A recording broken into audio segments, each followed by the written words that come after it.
Мұқағали Мақатаев 1931 жылы 9 ақпан Алматы облысы Райымбек ауданы Қарасаз ауылында дүниеге келді. 1962 жылы Алматыға қоныс аударып, әдеби ортаға етене араласа бастайды. Мұқағали жастарынға тән қайталанбас шеберлікпен, Тәңірдің таңдайынан төгілгенде поэтикалық мінсіз үйлесіммен, әр жүрекпен тіл табысар сыршыл да, шыншыл да, сезіммен нағыз поэзия ғана тән бейнені образдармен бедерлеп, өлмес өнер деңгейін туындатып отырған.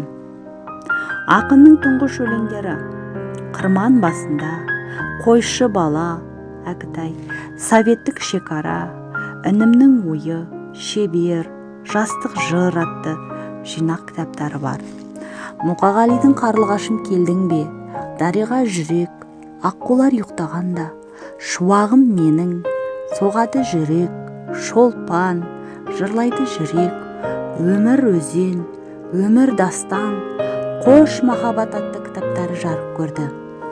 Өзін аудармашылық қырынан да сынап көрген Мұқағали Дантенің құдіретті комедиясының «Тамұқ» деген бөлімін, Шекспирдің сонеттерін, Уолт Уильямның өлеңдерін қазақ тілінде аударды.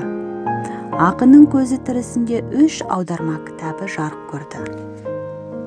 1999 жылы Мұқағали Мақатаевтың «Аманат» атты кітабы мемлекеттік сыйлыққа ие болды.